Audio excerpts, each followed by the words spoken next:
Hello, everyone. Welcome to day 2 of How to Sing for Beginners. Today, we're going to talk about the vocal registers, mainly. It's really important. So whether you're a beginner or not a beginner anymore, this is very relevant because I see even non-beginners not being very clear about this, and it might take years even. So let me see. I can try this again if I can share my screen. But welcome to everyone who's here live, and also welcome to everyone who's not here live, who's just watching the replay. This will live on YouTube, so you can always come back to it and people can find it. Okay, I'm gonna share my screen again. What's happening here? No, this is not what I want.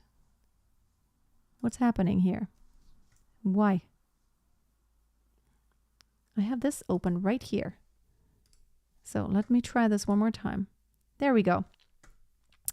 How to sing for beginners. Okay.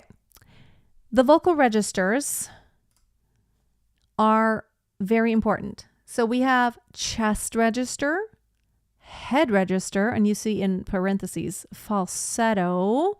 I will tell you what the difference is.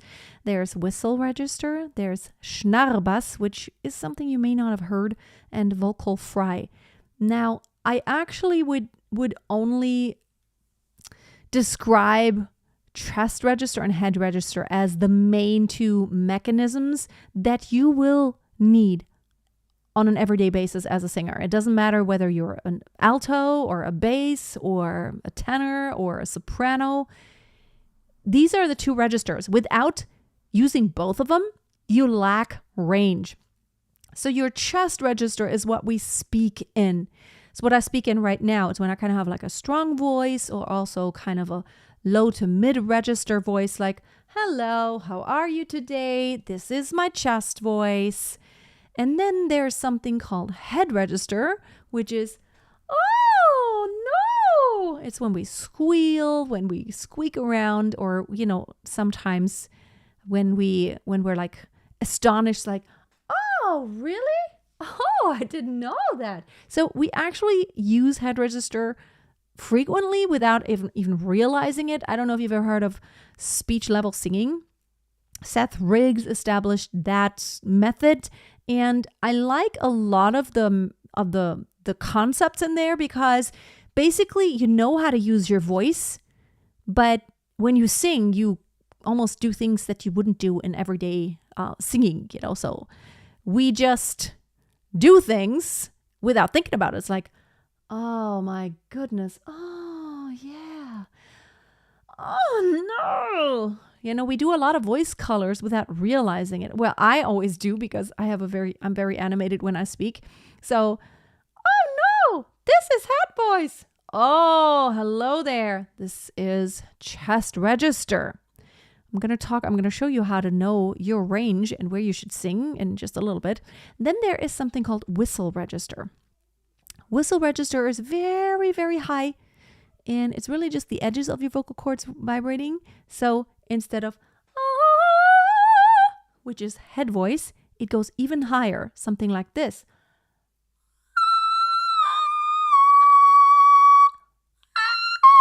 And I'm totally not doing it right now. So, but it's higher than head voice. So instead of when you go higher than head voice, that's whistle tone.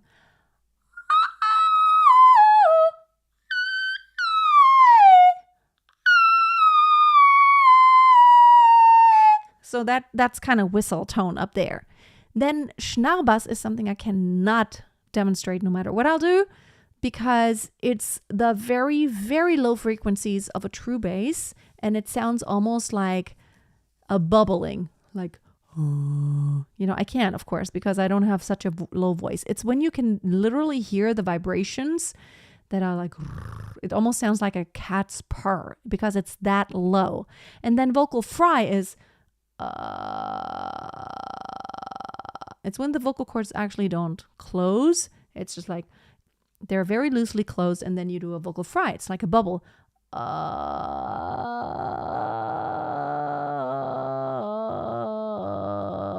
You can actually have a pitch when you do that. However, for our purposes, chest register and head register are the most important. So let's talk about some exercises for a better tone. You want to start out with your chest register, which is what you speak in. It's actually the most natural register.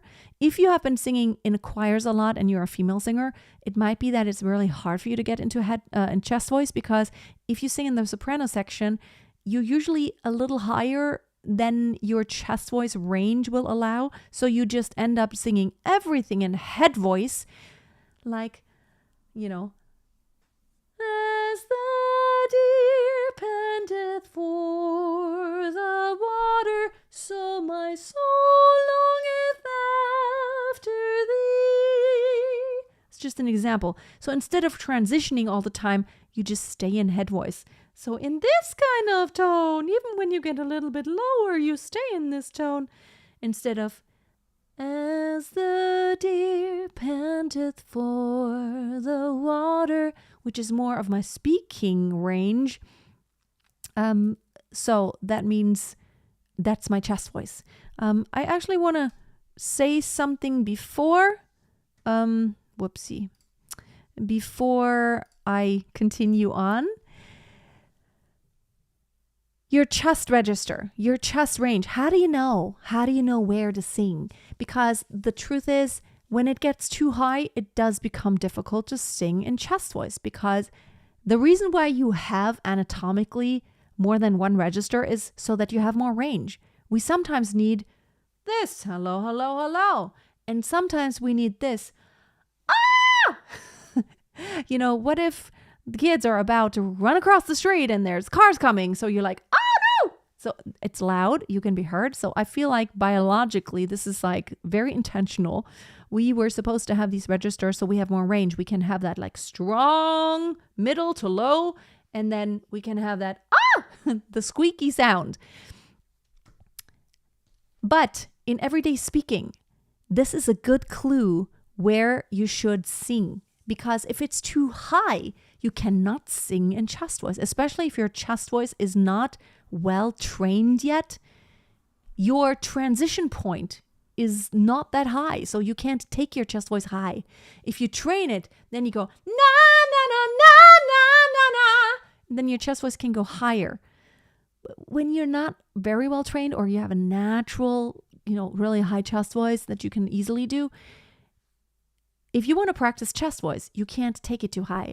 But how do you know what pitches you should practice in chest voice? And again, sorry, I just got through drinking something. Go to the app, which is called Nail the Pitch. It's a free app. I've had it on my phone for quite a while now. And now, because I haven't used it for a while, there it is. Nail the Pitch. It has this right here. And you see when I'm speaking, the glare. You see when I'm speaking, I'm going to put it in front of the camera. Hello, camera. Hello, how are you? I'm just slowing down my speaking pitches. So that was an A3. So that's a good clue for a relaxed chest voice where it sits in my voice. Let's do more excited, like, if I get louder, I'm still in chest voice. Now let's see where this range is. Basically just speaking here loudly though. That is more around the F4, G4 range. So, with that knowledge, I now know, if I'm like around an A3, I can sing chest voice in more like a relaxed way because it's like lower in my voice. And if I'm a little higher, around the F4 range, then I can get a little louder, and that is still chest voice. It's where I speak. Hello. So now I can design my exercises the same way. You can, again, if you don't have a piano, you can get a free piano app. I have one called Virtuoso, and then you just, And I can kind of tell it to go lower on the, you know.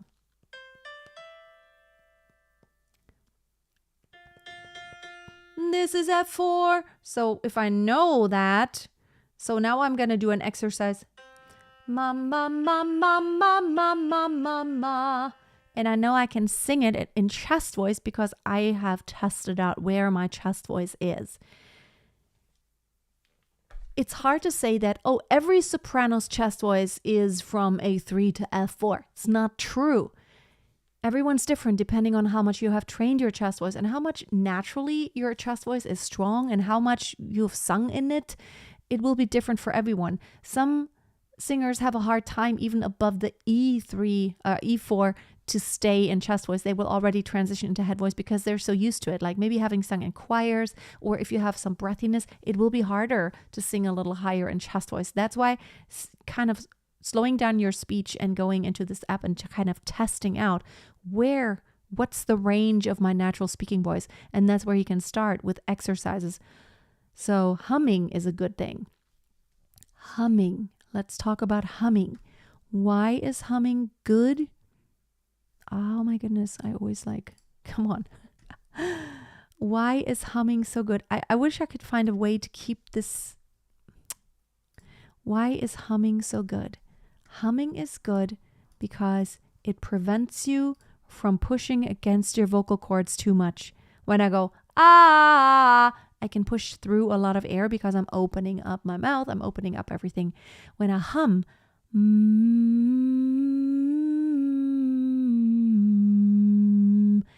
I can't really push out too much air, so that doesn't put too much pressure against my vocal cords. We also call those sometimes semi-occluded vocal tract exercises, which lip trills are also great for that. Now, they might be hard for some, but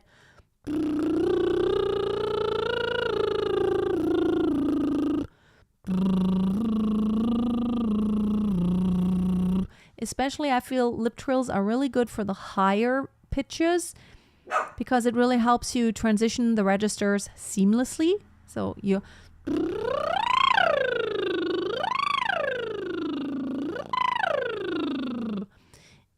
if you know how to roll your tongue, like if you're Spanish or Italian, probably you know really well. I mean, there are some languages that have rolled R's in the language, like rrr. Then you can, instead of a lip trill, also use a rolled R, like rrr, rrr. It has a very similar effect that as do the lip trills. And then you can also practice on vowels. Now, vowels are very, very important. Now, the humming is just a tone where you use your vocal cords, you become aware of where the pitch lands, and you can take it higher and lower. But remember that even when you hum, you don't want to have your tongue glued to your hard palate on the top. You want your tongue to be down, meaning there is a hollow space inside of your mouth. It's almost like you're shaping an ah, but then you're closing your lips around it. Does that make sense? You try to keep an ah inside of your mouth, so it's not completely closed what's inside of your mouth, but then you're shutting your lips and you're kind of enclosing that space. Like that. You could move your tongue up and down, but you try to leave it kind of on a lower position so that there is that space in the mouth. And that's how you can develop a nicer tone, is when you're opening that space inside and getting things out of the way, meaning, getting the tongue out of the way and opening that back of the throat to where it's like an ah, and you do the humming on that. You can't put too much pressure on your vocal cords, and you also cannot, it helps you kind of feel that buzz in your mask. And let me show you where the mask is, of course. The mask is a whole other topic, but basically we want resonance as much as possible everywhere, right? So like there are bones here and there are some hollow spaces like your nose cavity, your mouth cavity, your sinus is there. These are kind of hollow passages. Is where air moves. And then there are parts where there's liquid. Of course, it's liquid filled. But then there are those bony parts, like all of your skull. It's bones. So there's your jawbone, your nose bone here. Is that what you call it? Your forehead, and your forehead, like all this skull structure, your head, your head basically. That can vibrate, that can resonate with the pitch. So what we try to do in order to get that to resonate, we want that open space. So even when we're singing an ah or an ah or an ooh, we're trying to not if we're closing everything up on the inside, like it becomes very nasal. So we're trying to keep that like a beginning of a yawn, like this. But we keep this even when we do all those other sounds, like an or instead of I love you, we do I love you. Even in the speaking, I could already do that. If I were an actor, I would actually use the same principles. So to get a better tone, you really want to think of that as like openness, the open space, so that you kind of feel that more of this can resonate because you're allowing the sound waves to go there. If you're like cutting it off, it stops. The sound waves cannot go everywhere. They're like no amplification. You have a built-in speaker basically as a singer, which is all those spaces, the hollow big spaces you can create so that then the sound waves can go everywhere. And to shape the lips and the mouth has a lot to do with that. So humming to kind of feel the buzz into the mask, which is like this right here. The lip trills, the lip rolls, and then the vowels. Now the vowels, I can't go over each and every vowel, but again, remember that even each vowel is placed differently slightly. You want to keep still like in the back of your throat. It's not like it's nice and open, then you go e. Same principle as with the you want to enclose that openness somehow. So an e is like, okay, tongue goes up between the molars, but it's not nasal per se. It's like the back of my throat, e. I'm keeping it open so that e instead of e. When I sing, it's like e instead of e. You also want to keep your face relaxed. You don't want to pull it sideways because, well, I just spit. When you pull it sideways, naturally everything becomes more narrow inside. It's like versus which is the opposite, which is like too much.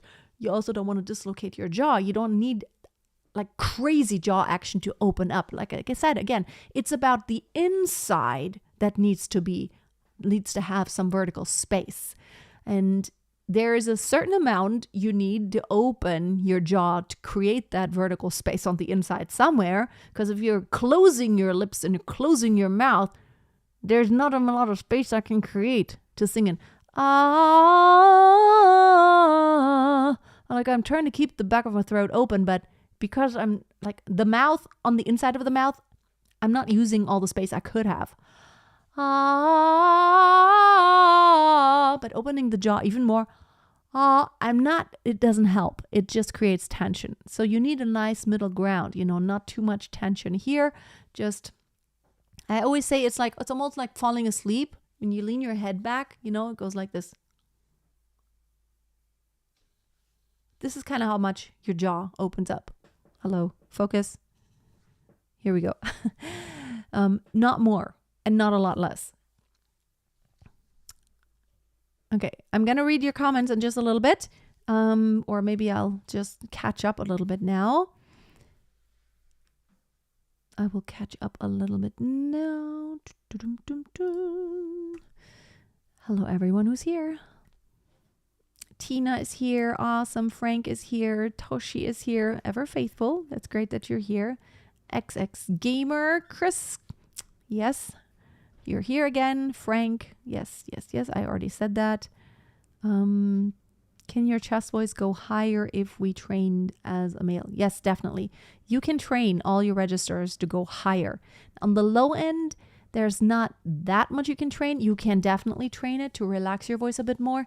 Now, head voice does have kind of a end on the bottom, like because of the mechanics of it. You can't take it lower than the lowest you can take it. And then you have to transition into chest voice. Even as a female soprano, operatic soprano, I do need chest voice even in opera. But as a male singer, definitely on the top, you can extend your range in head voice and in chest voice. And I always recommend not to neglect the other register. Like head voice and chest voice is a must. Every singer must practice both registers because you will be extremely limited range-wise when you only use one register. We are made for that. Like the lower end is for chest register. That's what it's made for. And then when we want to go higher than that, that's when we transition into head voice, and that mechanism allows us to sing a lot higher.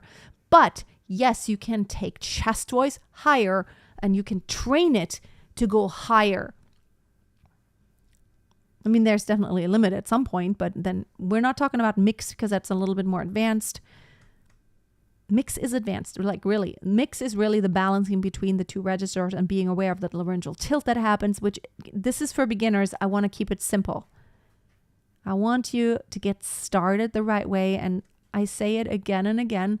I would rather someone do something simple but do it really well, sing something simple but do it really well than doing something like really complicated and or like challenging and then it's just a struggle. It never sounds good when it sounds like you're like just struggling through it. It doesn't mean you have to be perfect all the time, but it's just, I'm saying, it has to be doable. Hi, Helen. A very long journey to contentment. I love that. I love that. I can't seem to consistently get the sound out of my throat to the mask. Just exactly what I said. Focus on that space on the inside so it doesn't get stuck here. You want to focus on amplifying those sound waves. And yes, inside, like if you were part of my community, and I have this community, the online singing school, I'll tell you about it later, but that's where I can then listen to you because it's really hard sometimes here when someone writes like, the sound is in my throat. If I really saw you even for just a few seconds, I could really tell you where you are stuck maybe, or where you need to change something and what exercises would help you, because everyone's just so different. Hi, Kathy. Hi, Raleigh, back here. Welcome back. We already talked today how to transition from vowel O to E and high notes. Well, here's the thing, but I don't want to get too advanced.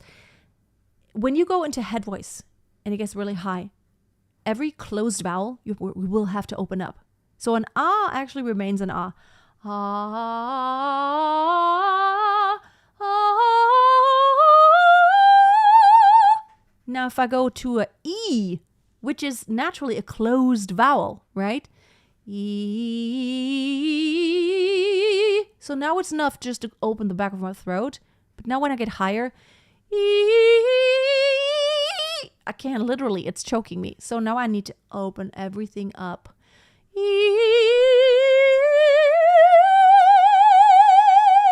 See how I literally have to open my mouth more. But that's a little bit more advanced. So I didn't want to make it too complicated. Okay, we're going to continue now. And why did this not continue? Okay. Let's talk a little bit about range, because a lot of people ask me, so what voice am I? Am I a soprano? Am I an alto? I don't know where I'm at. So let me share something with you. So you can see this right here. And this is only a very general guideline. We talked about it today. We had a Zoom meeting and Raleigh, you were there.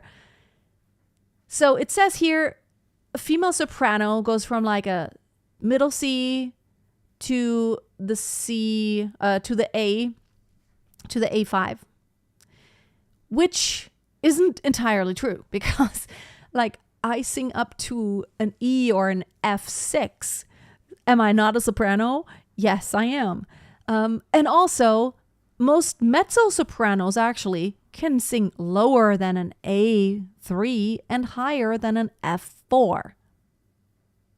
No, 5. That's an F5. Sorry. F5. And that is just a very general guideline here. So whenever you see those, on the internet, like, okay, like what is the range of a soprano? This is very general. Every soprano might have a different range, okay? And so don't take this as so literally. And coming from the other direction, like the other way around, just because you cannot sing an A5, no, it's an A5, yes. I always get confused. Just because you can't sing the A5 doesn't mean you are not a soprano. It doesn't mean you're a mezzo, necessarily. And you know what? Most altos can sing a lot higher than an E5. I guarantee it. So contralto, well, okay. So you see how like there's only a difference by one pitch. So this is not where you find your voice type. So how do you find your voice type? Oh, now I figured out how to do this. How do you find your voice type? You find your voice type by knowing where your strength is, where your best sound is, and also by the color and the weight of your voice. So I have a lighter, brighter voice. I don't have like a crazy light, bright voice, but I am a soubrette, which is, it's not a heavy voice when I sing, even operatic. It's like, Mein Herr Marquis, ein Mann wie Sie, sollt besser das verstehen. Darum rate ich, ja genauer sich, die Leute anzusehen. So it's not a heavy, it's not it's not that type of voice. I'm a soubrette, lyric coloratura soprano. Coloratura means I'm fast. So, but in the pop world, we don't really have this distinction. So a soprano, in the pop world, we have someone who can belt high and someone who does not belt in a very chesty sound when they go high. So, but again, your voice type isn't just how high or low you can sing. And also, it depends on how much you've trained. If you have trained for 10 years, it's much more clear what voice type you are. Because if I've trained for 10 years to sing high, to be in my whistle tone, because I have done it a lot and now it's working, that's a whole different thing than you might be a high soprano, but you have never ever trained that high end because you don't know how. So that doesn't mean you're not a soprano, but I'm saying that we will find out more about your voice as we explore more. Now, generally speaking, you can tell a lot about the sound of your voice just by your speaking voice and also by the sound of your singing voice. Some singers have very clearly a kind of a low, dark voice. So when a man speaks and it's a true bass, you can hear it in the speaking voice already. And when some women speak and they have this very light, bright voice, it's pretty clear that she's probably soprano. But most people don't fall on the extreme end of like very, very low or very, very high. So it's not always apparent or 100% clear. It's like, oh, you're definitely soprano. Oh, no, you're a mezzo. A soprano and a mezzo are close. It's very close. It says mezzo soprano, like a middle soprano. So you could sing in the middle, like medium high. So what's the difference between high and medium high? And on this chart here that I just showed you, I just figured something out, how to go back and forth so much easier. I'm such a dummy. That's like, don't take it literally, okay? Okay, let's talk a little bit about range, okay? So we know now that your range isn't like written in stone and you can train it. And just because you can't sing high now doesn't mean you can't do that in the future. So to explore your range, I like to do sirens, like woo, woo, woo. That helps you, number one, to avoid a harsh break in the voice. You will notice that if you're doing it right, actually, you don't actually feel like this harsh flip in your range, from chest voice to head voice and back, which it's normal that does happen. But when you do sirens and slides, because you stay lighter, you don't experience that harsh break in the voice. So sirens, woo, woo, woo, woo, woo, and then slides. Ah, even low. Woo, woo. Remember, the top ones need to be opened. So if you're doing it on an oo, I always like to think of the low pitch on an oo, and the higher I go, I open more toward an ah, so that it's more like a whoa or woo. It's always this motion of when I go higher, I open that up, because oo is a more closed vowel and ah is open. And toward the top, I need to make sure I open. Scales are also really good to explore your range, and also for accuracy. You know, do, re, mi, fa, sol, la, ti, do, and so on, or arpeggios. Ma, ma, ma, ma, ma, ma, ma, ma, ma. That's an arpeggio. You can also do a different arpeggios, like, so, you, you, you, you, you, you, you, you, you. That's an arpeggio, meaning like it's part of a Dreiklang. I lost the word in English. A chord? A chord. Dreiklang, we call it in German, I guess. I just forgot the word in English. A chord. A chord. Yes, it's part of a chord. So those, especially sirens and slides, can help you toward the top, especially in head voice. Whoa! But what really helps you expand your range is a lot of repetition. And I have specific exercises. I have videos that go deeper in how to expand your range in chest voice specifically, and how to sing high in head voice specifically, because it's a little bit of a different approach. But doesn't matter whether it's chest voice or head voice, it's a muscular thing, right? So the more you practice, if it's done, with support, with good breathing, which we talked about last time, breathing and support, then if you're doing it safely, just training the muscles can help you expand your range. I have an entire 28-day challenge on YouTube.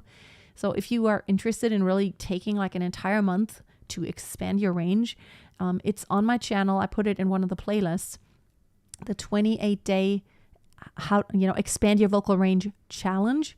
There's 28 videos. The first 14 are kind of like more explaining what to pay attention to and how it all works. And then the next 14 are practical application of all of that. So video 1 and video 15 will coincide because they're about the same topic. I don't know right now what I started with, but it's like, I will do chest voice explanation and chest voice exercise. So 1 and 15, for example, and so on and so on. So your range definitely can be expanded. Okay, now I want to... I'll answer your questions in a little bit. I do want to tell you about my online singing school, because that's where I can help you much more deeply, and I can actually hear your voice. I know some of you who are here are in the online singing school already. It's a community. It's my community where all the singers that follow me, that want to be in my ecosystem, that's where you can be. That's where you can interact with other singers. And also we have live meetings with me and also with CJ. She's our community manager. She's our singing journey guide. She will also help you. She does accountability meetings. We also do karaoke sessions. I just did one yesterday, and I found myself alone. And some people commented later, wrote in and said like they had like something tech was up. So I don't know what happened, but all the sessions are recorded. We have all these live meetups where I can then coach you personally.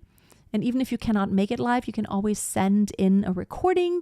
You can send in a clip, and I will then talk about it during the meeting, and then you can watch the replay. And it includes all of my courses. And I have like Conquer Your Stage Fright, Back to Basics, Vocal Warm-Ups Vault, Perfect Beginnings, How to Sing Opera, the Vocal Troubleshooting Guide, Mastering Pop Ballads, Music Theory for Singers. This is all included. And all the future courses and all the future videos I will add to those courses. We also have a roadmap that takes you step by step through all the levels. We have 5 levels, starting with a novice all the way up to virtuoso. And we cover 3 pillars always. So it's the technical thing, like how do I do the laryngeal tilt, for example? How do I transition? How do I mix my voice? And then there's the pillar of musicianship, which is like the theory, the knowing about music, like how do I sing music, like phrasing and stuff like that. And then there's always the mindset and performance kind of thing. It's like you need to be of a certain mindset. Like if you're nervous, if you have fear, even if it's not fear of singing in front of people, but fear of even hitting that high pitch, then we need to work on that a little bit. It's a mindset thing. And it's also, how do I present myself? How do I make the song my own? How do I tell a story convincingly? So all of this is in the roadmap. And we also actually have a monthly planner where you can like take notes, and like beautifully made. My team and I, we just made these beautiful guides and these beautiful PDFs that you can download. Probably we want to eventually get them in print version also, so that we can have them available. But these are all included. So these are all the courses, one more time. And you can access this from your laptop. You can access it. We have an app currently available for iOS only, but I'm working on it for Android. An app where you can, all those, like the community is on the app, and it's much easier to navigate than to log in on a computer. So you have it with you all the time. You get notifications whenever whenever someone replies to one of your posts, or whenever something happens, when there's a meetup, you get notifications. So all these things are included, and it's $97 per month. There's no commitment beyond that. You could just, if you subscribe for the monthly, you just pay $97 a month. Or if you want to do the yearly, you can save more money. You can save 2 months and you'll only pay $970 per year. You can go to masteryourvoice.tv/singing school. And these are just some testimonies of what other students are saying. My true desire is to help as many singers as possible. And my true desire is to get to know you, because the truth is I can help you so much better when I actually hear your voice, when I can hear you and know what's happening in your voice. In our meetings, our live sessions in the online singing school, that's how I can actually really coach you. So, of course, you could have a coach, like a local coach, but if you don't have a local coach, maybe you haven't found one that you really jive with, or maybe you don't have time. The cool thing is, when it's online, you can kind of do it whenever you have time. You can go through the lessons, but then, just lessons alone. I think there are many courses out there, and I do have a new course on Skillshare that launches next week. I'm really excited about it. I worked really hard on this. But beyond courses, I think the personal interaction is what really everyone needs. Someone to actually give you feedback for your voice, because your voice is like, you never know. Are you doing it right? You could have like all these courses and all the exercises available to you, but then you don't know in the end. It's like, am I even doing it right? And that's where our community comes in our meetings, because I can actually listen to you, or CJ can listen to you. We can give you actual feedback. Okay, let's see. Okay, answered that one.